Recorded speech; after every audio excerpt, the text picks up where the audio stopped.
बहुत बहुत स्वागत है आप सभी का हमारे यूट्यूब चैनल पर। आज हम बात करेंगे राजीव गांधी खेल रत्न अवार्ड के बारे में।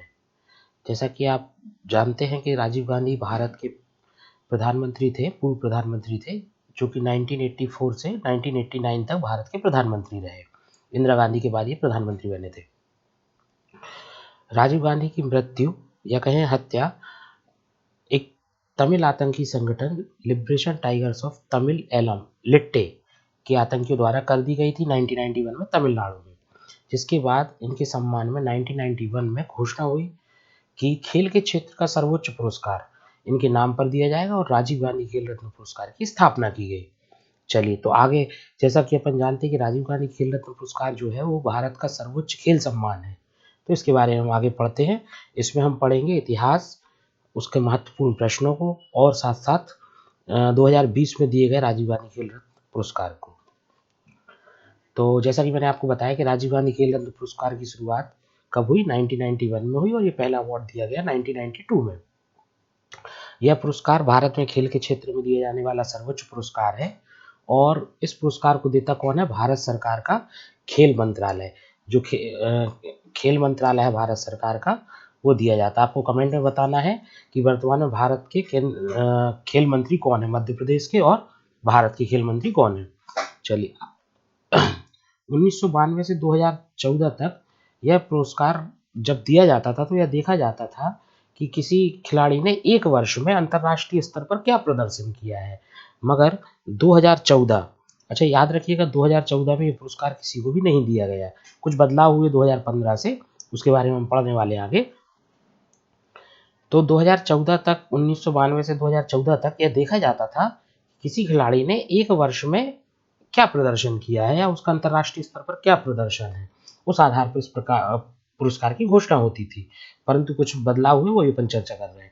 तो जो भी खिलाड़ी होते हैं उनको चयनित करने के लिए खेल मंत्रालय द्वारा, जो भारत सरकार का खेल मंत्रालय है, उसके द्वारा एक समिति का गठन किया जाता है और उस समिति के द्वारा पुरस्कार प्राप्तकर्ताओं के नाम को नामांकित किया जाता है।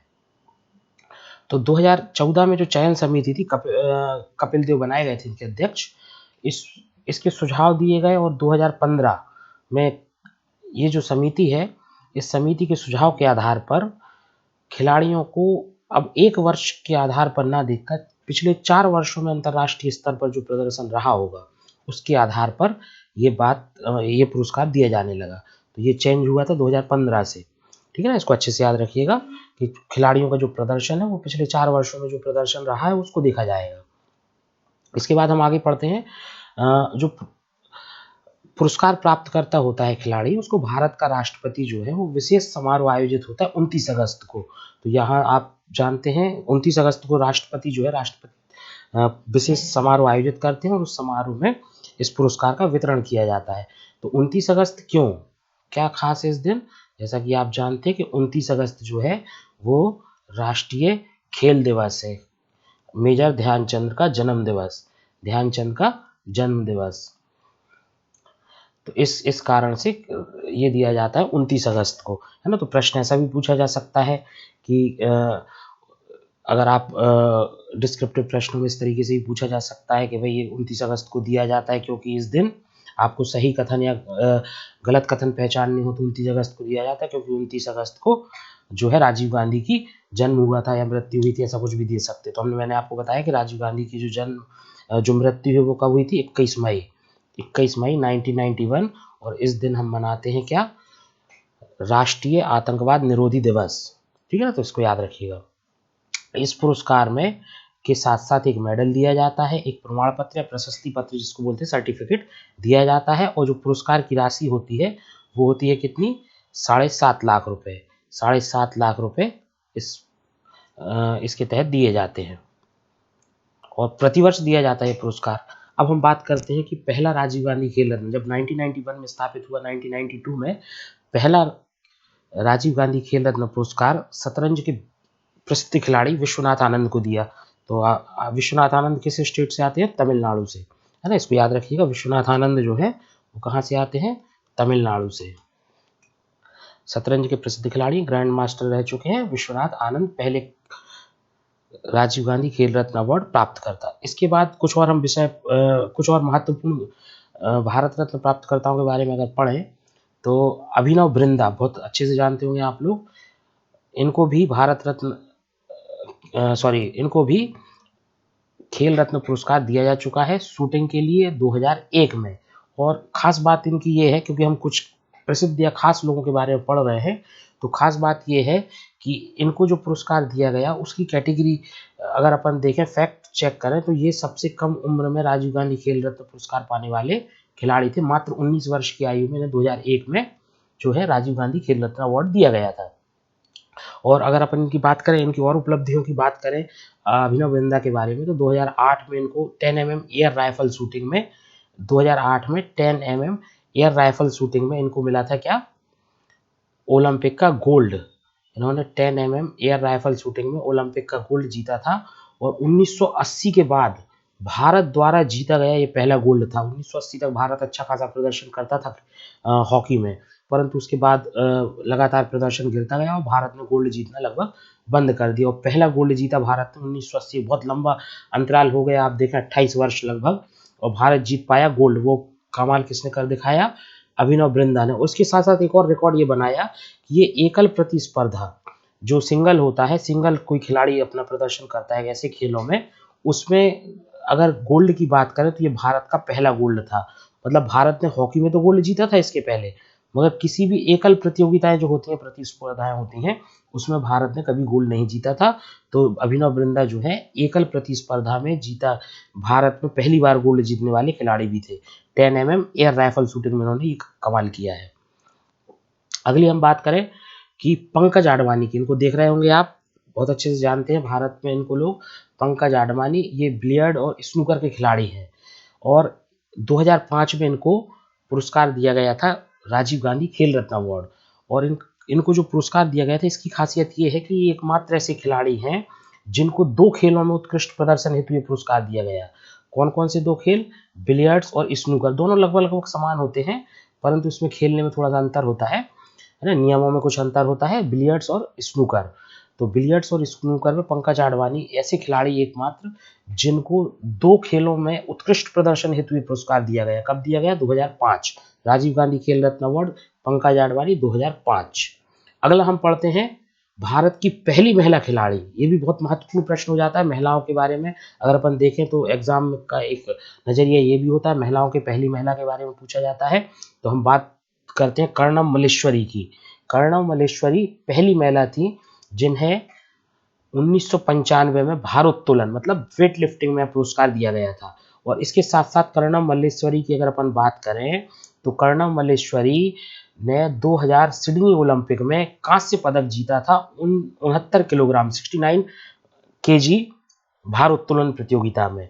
तो इसके साथ साथ एक और फैक्ट अगर आप याद करना चाहें यहाँ तो कर सकते हैं कि भारत की पहली महिला खिलाड़ी जिन्होंने ओलंपिक पदक जीता था, इसके पहले किसी भी महिला ने ओलंपिक का पदक नहीं जीता था। तो भारत की पहली महिला खिलाड़ी जिन्होंने ओलंपिक पदक जीता, कब जीता, 2000, जगह कहाँ थी, सिडनी, सिडनी ओलंपिक। इससे आप ये भी याद रख सकते हैं कि 2000 का ओलंपिक कहाँ हुआ था, सिडनी में हुआ था। और एक चीज और, अभी ओलंपिक भी अपन आगे क्लास में पढ़ेंगे, 2020 का जो ओलंपिक था वो कैंसिल हो गया।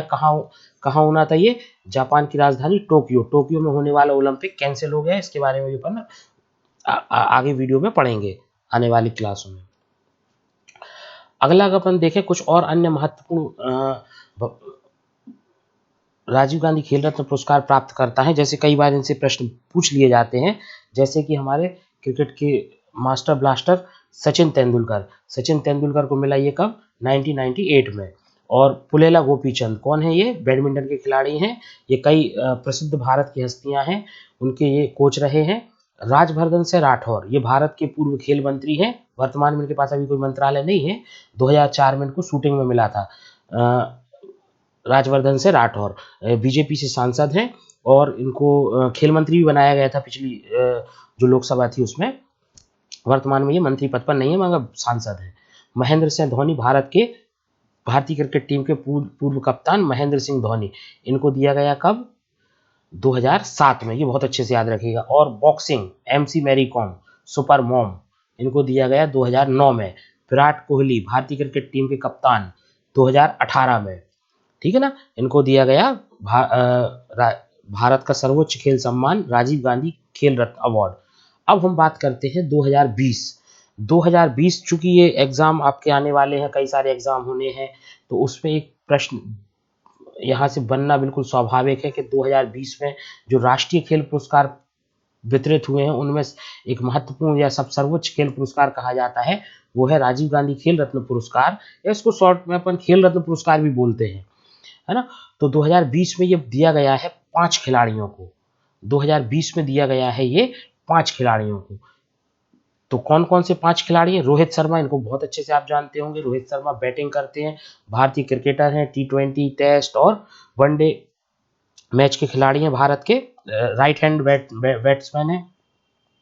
दिनेश फोगट, दिनेश फोगट आपने देखी होगी दंगल मूवी आमिर खान की, देखी है?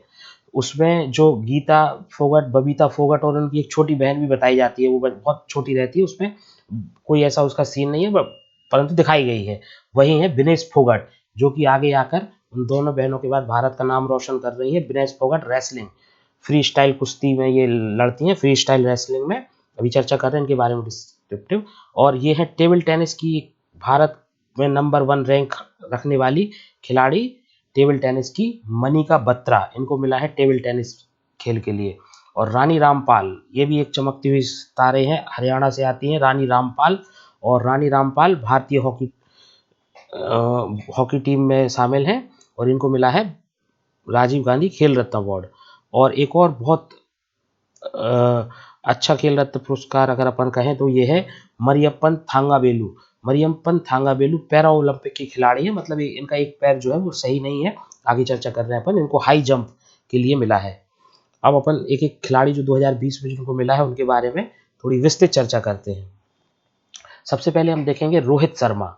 रोहित शर्मा को तो आप सभी जानते होंगे, भारतीय क्रिकेट टीम के उप कप्तान हैं और दाएं हाथ के बल्लेबाज हैं। नागपुर महाराष्ट्र से आते हैं भारतीय टीम में, भारतीय क्रिकेट टीम में। आईपीएल में मुंबई इंडियन के कप्तान भी है, ये इसको बहुत अच्छे से याद रखिएगा, क्योंकि जब ऐसे कुछ ऐसा घटना घटती है तो उनके बारे में और दूसरी चीज़ें पूछी जाती है एग्जाम में, तो आपको यार पता होना चाहिए कि भाई आईपीएल ये खेलते हैं तो आईपीएल में किस पोजीशन पे ये खेल रहे हैं।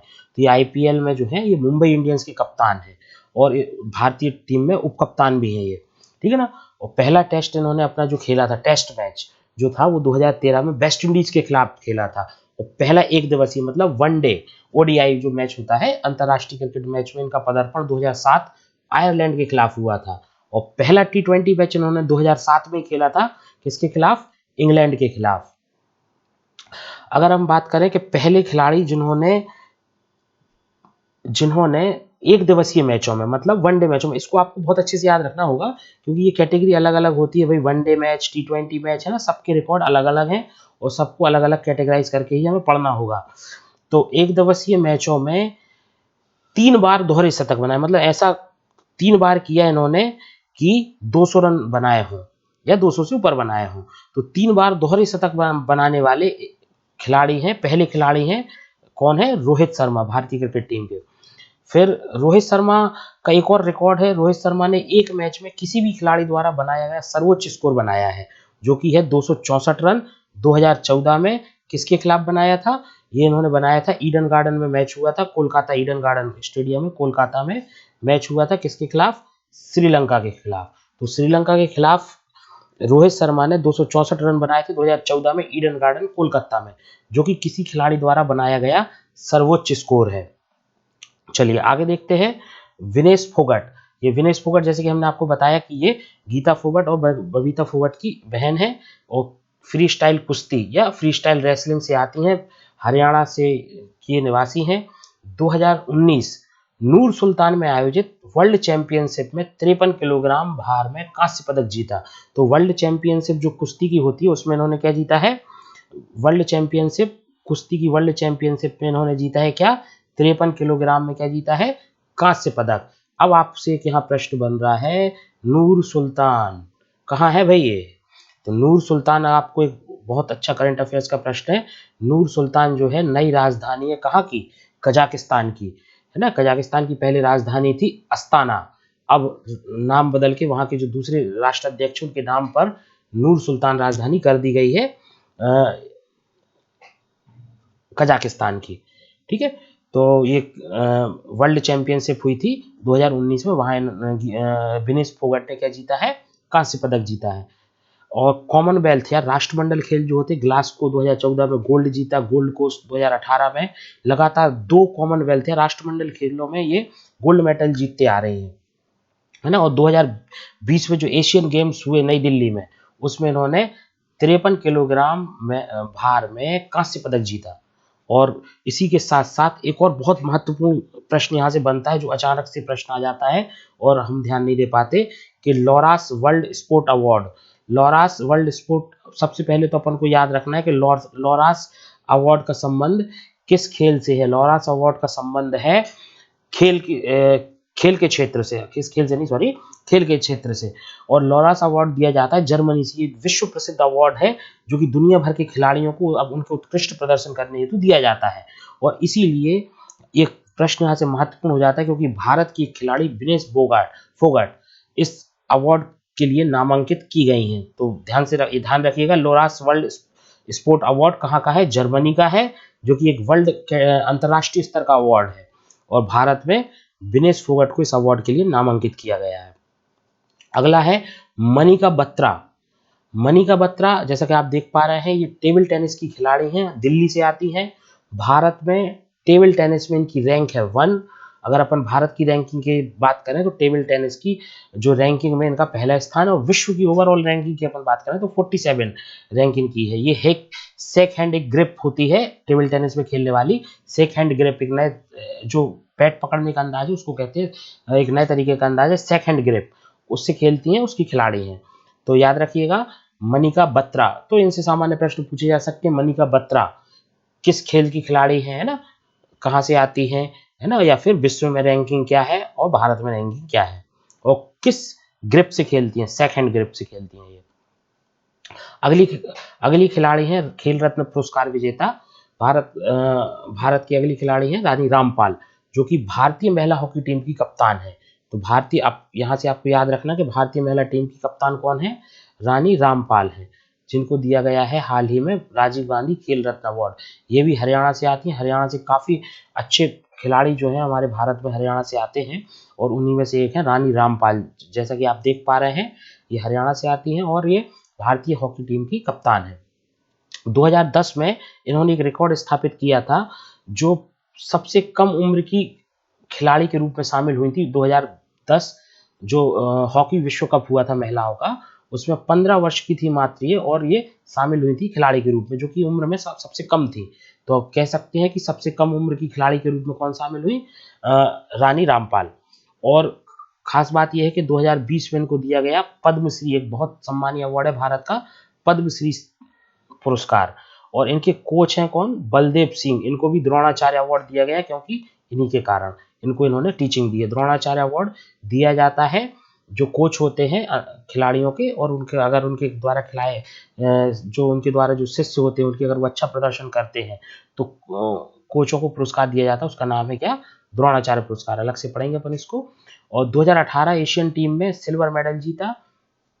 और एक और महत्वपूर्ण प्रश्न, लगातार पुराने होते जा रहे हैं, परंतु जो अभी रिसेंटली जो एग्जाम हुए हैं कुछ कोविड के पहले, उसमें ये प्रश्न आ रहे थे, है ना। तो ध्वजवाहक थी समापन कार्यक्रम में एशियन गेम की। एशियन गेम में जो ध्वजवाहक हुआ था भारत की तरफ से, ये ध्वजवाहक बनी थी, क्योंकि जो समापन या प्रारंभ होता है उसमें प्रत्येक देश का एक ध्वज लेके जो खिलाड़ी जाता है वो अपना एक अलग महत्व रखता है। वो एक कार्यक्रम जो होता है ध्वज समापन में, चाहे वो प्रारंभ में। तो ये रानी रामपाल जो थी, एशियन गेम्स 2018 में भारत की तरफ से जो समापन कार्यक्रम में ध्वजवाहक की भूमिका इन्होंने अदा की थी।